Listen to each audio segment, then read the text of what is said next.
오늘에게 주신 하나님의 말씀은 시편 136편 1절로 9절까지 보겠습니다. 시편 136편 1절로 9절에 있는 말씀. 여호와께 감사하라. 그는 선하시며 그 인자하심이 영원함이로다. 신들 중에 뛰어난 하나님께 감사하라. 그 인자하심이 영원함이로다.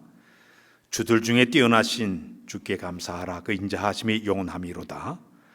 홀로 큰 기이한 일들을 행하신 이에게 감사하라. 그 인자하심이 영원함이로다. 지혜로 하늘을 지신 이에게 감사하라. 그 인자하심이 영원함이로다. 땅을 물 위에 펴신 이에게 감사하라. 그 인자하심이 영원함이로다. 큰 빛들을 지신 이에게 감사하라. 그 인자하심이 영원함이로다. 해로 낫을 주관하신 이에게 감사하라. 그 인자하심이 영원함이로다. 달과 별들로 밤을 주관하신 이에게 감사하라. 그 인자하심이 영원함이로다. 아멘. 할렐루야. 할렐루야. 세상에서 성공하는 사람들을 보게 되면 다른 사람들과 볼 때 좀 다른 특징을 갖고 살아가고 있습니다. 세 가지를 좀 소개한다고 하면은, 성공한 사람들은 첫 번째는 자기들이 하는 일에 대해서 소중하게 생각하는 사람들이 대부분 성공하고 있습니다. 자기 하는 일에 대해서 불만이 있다고 하면 억지로 한다면 그것처럼 불행한 일이 어디 있겠습니까? 그런데 자기가 하는 일에 대해 가지고 아주 소중하게 생각하고 행복한 마음으로 일하는 사람들이 대부분 성공한다고 그렇게 이야기를 하고 있습니다. 현대그룹의 고 정주현 회장님 세상을 떠났지만은 그 회장님께서는 늘 생전에 그런 말을 했습니다. 나는 날마다 회사에 출근하는 것이 마치 소풍을 가는 것처럼 나는 출근을 한다. 일하러 가는 것이 아니라 소풍 가는 마음으로, 설레는 마음으로, 들뜬 마음으로, 즐거운 마음으로, 자기는 행복한 마음으로 출근한다고 이야기를 했습니다. 그래서 어떤 분이 질문했습니다. 아니 회장님, 그럼 골치 아픈 일이 생겨나게 되면 그럼에도 불구하고 기쁜 마음으로 이렇게 생각합니까? 그랬더니 그분이 하는 얘기가, 나는 골치 아픈 일이 있고 힘든 일이 있게 되면 그 일이 해결될 때 오는 기쁨을 떠올리면서 아주 즐거운 마음으로, 소풍 가는 마음으로 나는 출근하고 있습니다. 그랬습니다. 세계 최고의 갑부였던 빌 게이츠라는 분은 자기 자신은 자기는 세상에서 가장 신나는 직업을 자기는 가지고 있다고 얘기를 했습니다. 매일매일 일하는 가는 것이 즐겁고 그걸 감사하는 마음으로 자기가 회사에 출근하고 있다. 왜냐하면 나의 일터에는 항상 새로운 곳에 대한 도전과 기회와 배울 점이 기다리고 있기 때문에 자기는 설레는 마음으로 자기는 출근하고 있다. 그렇게 얘기를 했습니다. 세상에 성공한 사람들은 자기 하는 일에 대해서 소중하게 생각하는 사람들이 대부분 다 성공한다고 이야기하고 있습니다. 두 번째는 모든 일을 할 때 열정과 도전한 정신을 가지고 사는 사람들이 대부분 성공한다고 얘기하고 있다. 따라서 할까요? 모든 일에 열정과 도전 정신이 특출하다. 예. 어떤 일을 할 때마다 열정적으로 하는 사람들이 대부분 성공합니다. 고비가 올 때에도 도전하는 마음을 가지고 새로운 일에 대해 도전하는 그런 마음을 가진 사람들이 대부분 성공한다고 이야기하고 있습니다. 실패하는 사람들을 보게 되면 매사에 모든 할 때마다 포기를 잘해요. 그리고 낙심을 잘해요. 그리고 남의 탓을 왜 이렇게 많이 말하는지 몰라요. 그리고 결단력이 부족해서 이건 이고 저건 딱딱딱 이 결단력이 있었는데 흐지부지하다 실패한 사람들이 우리 주변에서 쉽게 만나보게 됩니다. 대부분 성공한 사람들은 자기가 하는 일에 대해 열정도 있지만 도전하는 마음을 가진 사람들이 대부분 성공한다. 그렇게 이야기를 하고 있습니다. 잠언에 보게 되면 24장 16절에 따라 읽어봐 시작. 대저의인은 7번 넘어질지라도 다시 일어나거니와 악인은 재앙으로 말미암아 엎드려지느니라. 7.8이라는 얘기를 들어본 적이 있을 겁니다. 7번 넘어져도 8번째 다시 일어선다는 얘기입니다. 오뚜기같이. 그래서 모든 일에 열정과 도전하는 마음을 가진 사람들이 대부분 성공한다. 그렇게 이야기를 하고 있습니다. 마지막 세 번째는 감사하는 마음으로 일하는 사람들이 대부분 성공한다. 따라서 할까요? 감사하는 마음으로 일하는 사람. 높은 지위를 얻고 돈을 많이 벌고 권세를 누리는 것보다도 비록 내가 하는 일이 하찮은 일을, 헛된 일을 한다 하더라도 그저 감사하면서 일하는 사람이 가장 그 사람들이 성공 프로테이지가 상당히 높다고 이야기하고 있습니다. 감사하며 일하다 보니까 새로운 아이디어가 떠오르게 되고 즐겁게 일을 하게 되고 주변 사람들 다 즐겁고 행복함을 느끼다 보니까 그 일을 할 때마다 수월하게 그 일을 처리하기 때문에 대부분 성공한 사람들은 감사하며 일하는 사람들이 굉장히 대부분 성공한다고 이야기하고 있습니다. 만일 어떤 일을 할 때마다 불평이 많아지고 원망과 짜증이 있게 되면 자기 자신만 그런 것이 아니라 주변 사람들 다 함께 일할 때 불평이 많아요. 짜증스러워요. 일이 효과적으로 제대로 되지 못할 때가 굉장히 많이 있습니다. 그래서 내가 어떤 일을 하든지 간에 감사하는 마음으로 일하는 사람들이 가장 일을 성공적으로 이끌어가는 그런 사람이 되어지게 되는 것입니다. 어떤 분의 글을 보니까 불평은 쓰레기 같다고 표현했습니다. 불평이 쌓이는 곳에는 온갖 더러운 파리떼가 날아오게 되다 보니까 세균이 생겨나게 되고 오염되고 번식돼서 썩은 냄새가 풀풀 나올 수밖에 없지만은 반대로 이 감사는 꽃과 같다고 표현했습니다. 꽃이 피는 곳에는 아름다운 향기가 있고 보는 것도 아름답고 그리고 벌과 나비가 날아서 막 춤을 추는 것처럼 아주 행복한 모습이 보는 것이 감사는 꽃과 같은 모습의 한해 모습이 되게 된다는 얘기입니다. 신학자 가운데 라인 홀드 니버라는 분이 계신데 우리 그리스도인들이 이 땅에 살아가면서 믿음과 사랑과 소망을 갖고 살아야 되겠지만 하나 더 덕목이 필요하다고 하면 감사가 있어야 된다 그랬습니다. 따라서까요? 감사가 있어야 된다. 믿음, 소망, 사랑 분명히 있어야 되지만 그 가운데 이 감사의 덕목이 있어야만이 신앙생활 자체가 행복한 그런 신앙생활이 될 수 있다고 그분이 이야기를 했습니다. 감사가 뭘까요? 영어로 얘기하면 think란 말을 씁니다.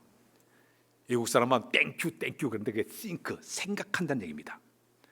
어떤 상황을 깊이 생각해 보다 보니까 내 마음속에 감사하는 마음이 펑펑 솟아오는 것 같다가 우리가 감사라는 표현, think, 생각이라는 말을 쓰고 있습니다. 구약 성경을 보게 되면 히브리어를 보게 되면 이 감사를 아다라는 말을 쓰고 있습니다. 이 아다라는 말의 의미는 마음속 깊은 곳에 샘줄기라는 표현을 가지고 있습니다. 헬라어를 보게 되면요, 은혜를 카리스라고 얘기합니다. 기쁨을 카라라고 얘기합니다. 그리고 감사를 유카리스트라고 얘기하고 있습니다. 근데 이 세 가지 이 감사와 은혜와 기쁨이 한 어원에서 흘러나왔다고 얘기를 해요. 그래서 은혜를 받으면 저절로 감사가 있고 은혜를 받으면 저절로 기쁨이 있어서 우리 마음속 깊은 곳에 감사가 펑 터지게 되고 기쁨이 펑 터지게 되고 은혜의 샘줄가 펑 터진다. 그런 얘기를 하는 것이 바로 이 구약에서 얘기하는 감사의 표현이라고 볼 수가 있습니다. 이 아침에 여러분들 삶 가운데 감사의 샘이 터지게 되면 은혜도 흘러들어오게 될 줄로 믿습니다. 기쁨도 샘속 펑펑 솟아오르게 될 줄로 믿습니다. 자, 우리가 신앙생활을 하게 되면 우리가 이제 감사하며 살아가야 되는데 제가 늘 강조하지만 감사는 크게 나누면 두 가지의 감사가 있습니다. 첫 번째 감사는 뭐냐면 일상적인 감사예요. 일상적인 감사는 우리가 이 땅에 살면서 자연의 혜택을 통해서 받는 하나의 감사의 조건이죠. 우리 하나님께서 우리에게 햇빛도 주시고 또 우리 하나님께서 우리에게 물도 내려주시고 또 아름다운 공기도 주셔서 이렇게 아름다운 곡식들을 만들어 가지고 우리가 먹고 살고 있지 않습니까? 햇빛과 공기와 일 모든 것이 자연의 혜택이에요. 그래서 그걸 생각할 때마다 우리 마음속에 늘 일상적인 감사를 느끼게 되죠.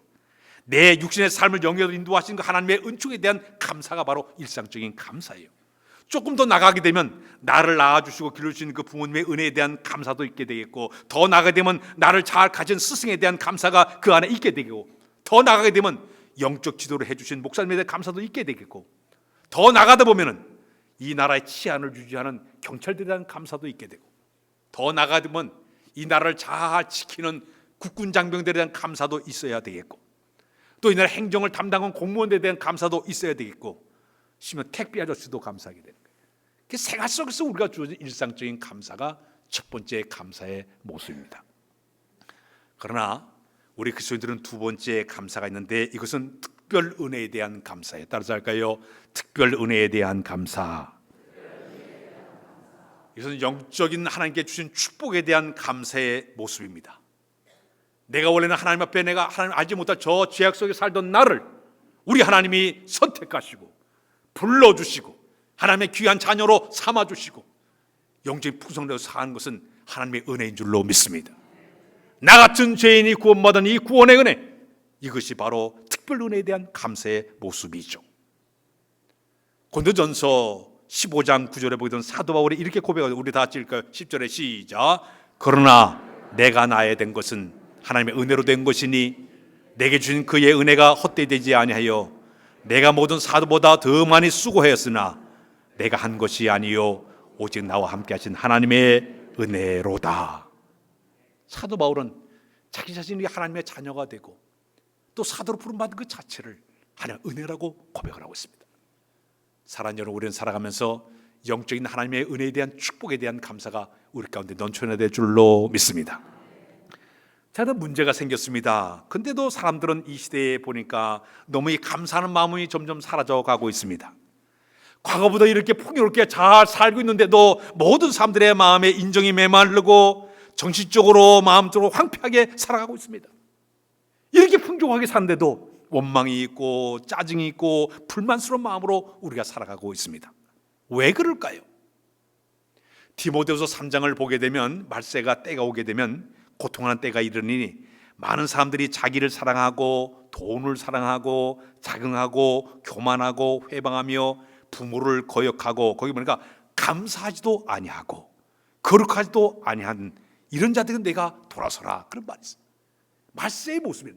말세가 되면 사람들의 마음이 감사하는 마음이 다 식어져 볼 수밖에 없다는 얘기입니다. 이것이 말세의 징조라고 성경은 이야기를 하고 있습니다. 어느 날 우리 하나님께서 천사 2명을 불렀습니다. 바구니를 탁 주면서 너희가 저 세상에 내려가서 우리 하나님 믿는 그리스도인들이 기도하는 제목들을 전부 바구니에 담아가지고 오라고 명령을 내렸습니다. 이 천사 2명이 이제 세상에 내려와가지고 사람들이 기도하는 제목을 가정에 가서 교회에 가서 또 3회터전에서 기도하는 제목들을 전부 담아가지고 그런 다음에 하늘로 올라가게 되었습니다.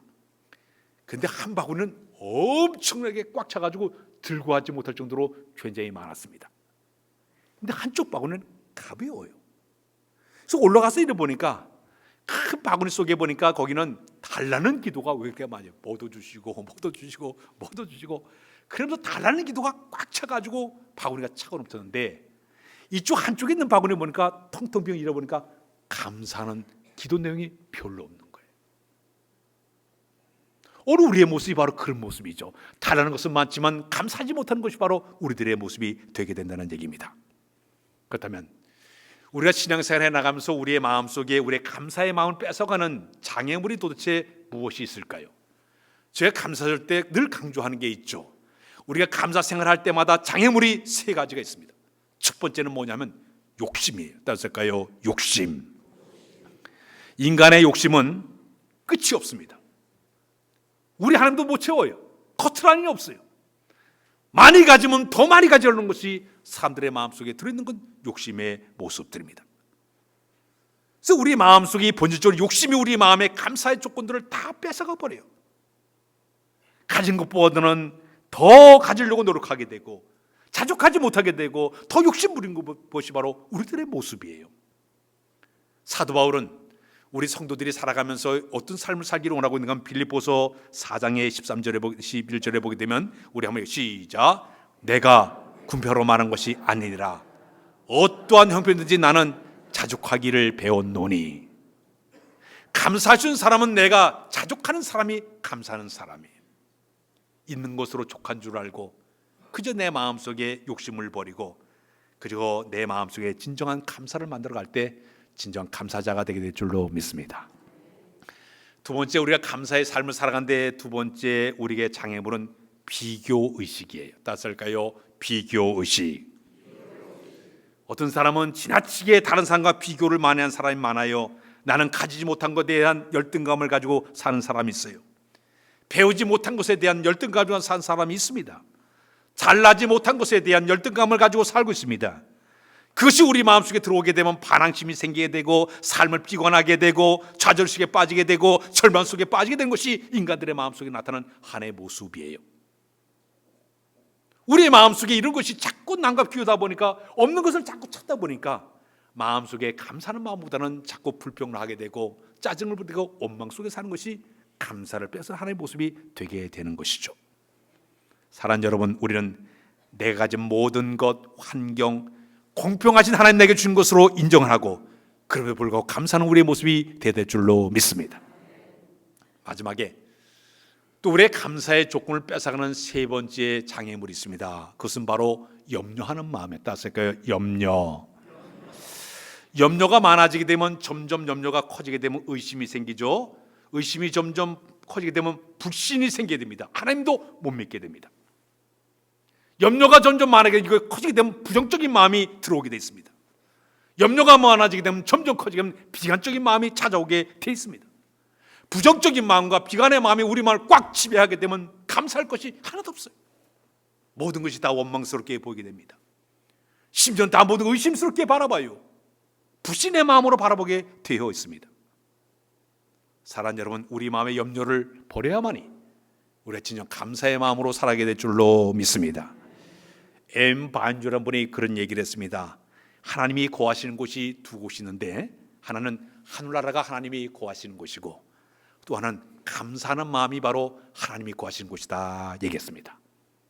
성경을 보게 되면 감사라는 말씀들이 곳곳에 많이 들은데 세 가지의 말씀만 우리 찾아서 읽겠습니다.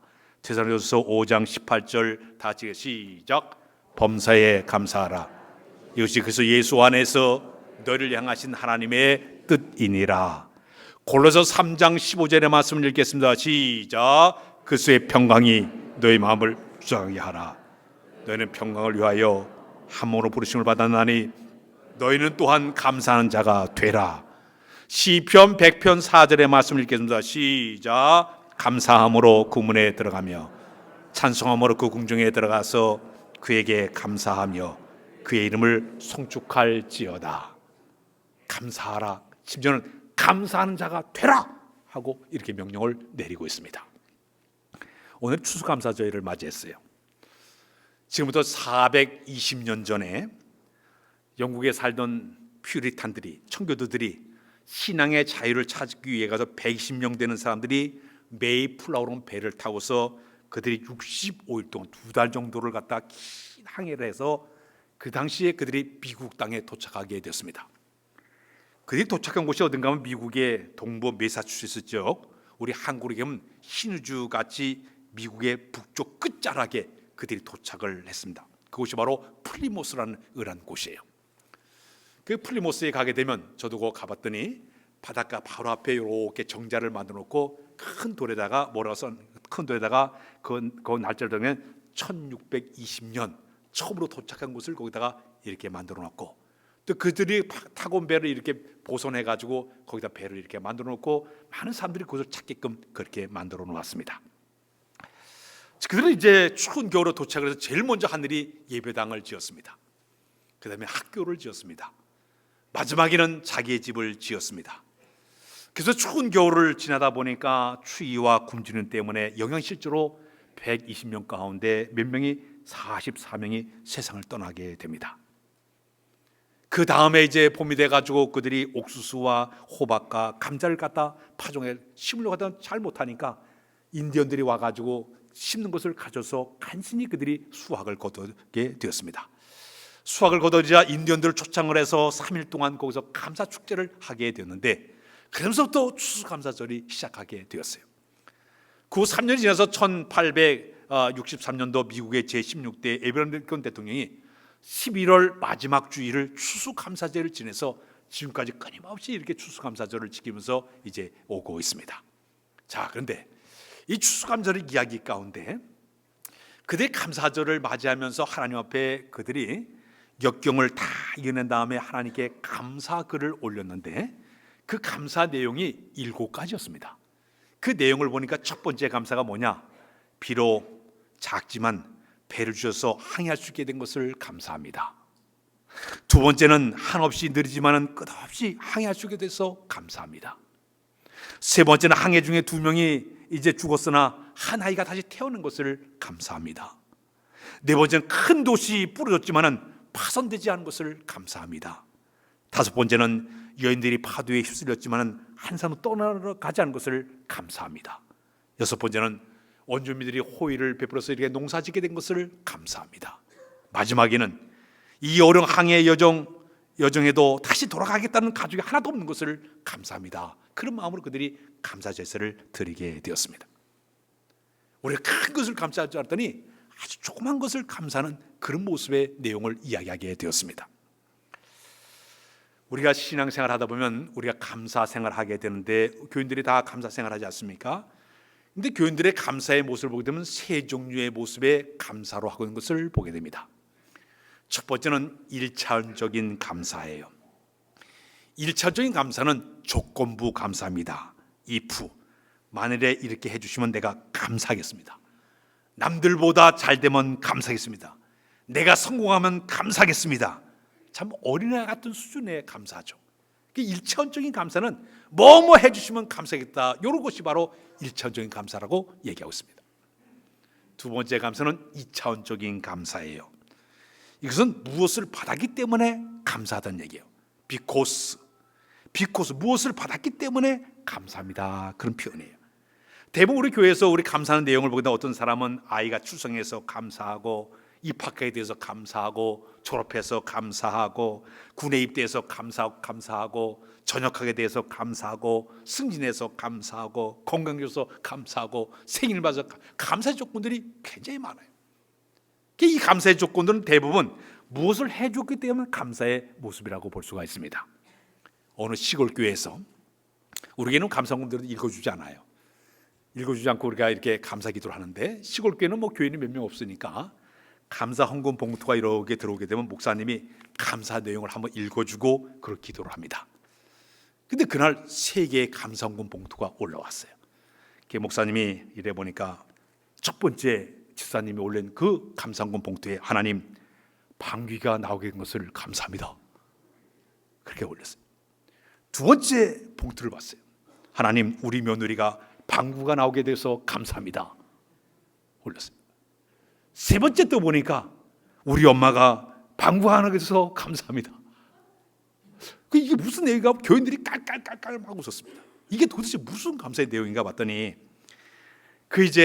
집사님이 수술을 하게 돼가지고 수술을 마친 다음에는 마지막에 다 끝나는데 방구가 나와야 되는데 온 가지 숨을 죽이면서 기다렸다가 방구가 펑 나오니까 얼마나 감사하든지, 그 다음 주날 감사의 그 내용을 거기다 써가지고 하나님께 감사했다는 내용이 있습니다. 조건적인 감사는 무엇 때문에 대한 감사입니다. 그러나 마지막 3차원적인 감사가 있습니다. In spite of는 그럼에도 불구하고 감사. 따세요. 그럼에도 불구하고 감사한다. 불행 중에도 감사하고, 힘든 중에도 감사하고, 어려운 가운데도 감사하고, 모든 악조건 가운데도 감사하는 마음, 이것이 바로 그럼에도 불구하고 범사에 감사하는 그런 모습이죠. 성경을 보게 되면 감사한 인물을 꼽으라 그러면 구약의 대표적인 사람이 바로 다윗 왕입니다. 오늘 시편 136편을 보게 되면 여호와께 감사하라, 그는 선하심이요 그 인자하심이 영원함이로다. 그 하나님의 그 감사의 조건들을 쭉 이야기하면서 하늘 지신 하나님께 감사하고, 땅을 물에 펴신 이에게 감사하고, 빛을 지신 하나님께 감사하고, 해를 주관하는 하나님께 감사하고, 달과 별들을 주관하는 하나님께 감사하고, 그 감사의 조건들을 쭉 이야기하면서 이 베푸신 의 감격된 마음으로 하나님을 찬양하는 내용이 들어가 있습니다. 특히 다윗의 감사의 모습을 보게 되면 그는 전천후 감사를 했던 사람이 다윗이었습니다. 따라서 할까요? 전천후 감사. 그는 좋은 것을 감사한 게 아니었습니다. 15살에 이렇게 베들레헴에서 양을 치다가 선택받아가지고 왕으로 올라가전까지 15년 동안 얼마나 험한 세월을 살았는지 몰라요. 그는 수많은 전쟁을 치를 때마다 이 위기를, 생명 위기를 겪는 적이 상당히 많았습니다. 좀 더 나가게 되면 그는 사울왕이 자기 죽으려고 하니까 쫓겨다니면서 유대 광야를 걸치면서 아둘람 굴로 엔데이 굴로 피해 다니고, 불의자가 침을 질질 흘리면서 미친 짓 하면서 간신히 생명을 보존하지 않습니까? 그때마다 그는 하나님께 여호와는 나의 힘이시오 피난 저시니 환난 중에 만날 큰 도움이시라.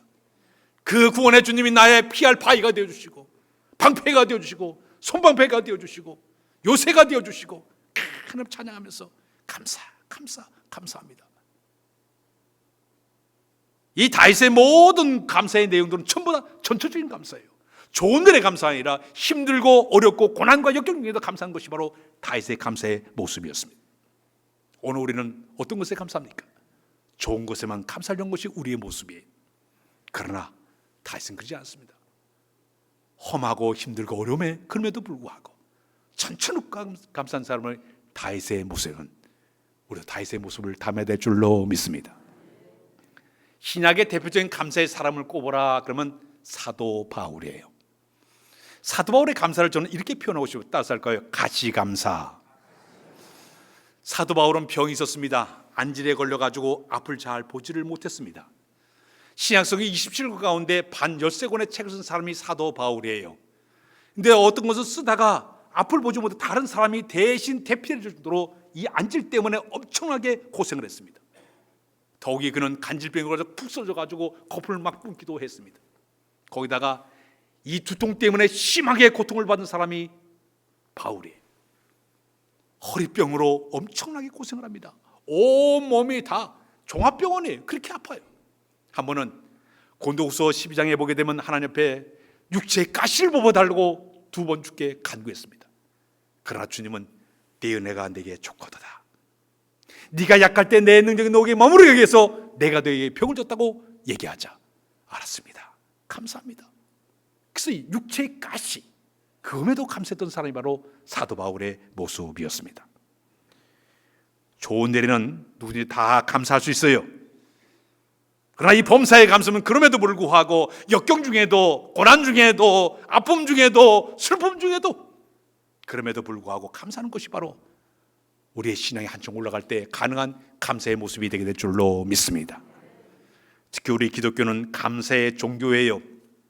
첫 번째 우리 기독교의 신앙의 첫 출발이 뭔지 아십니까?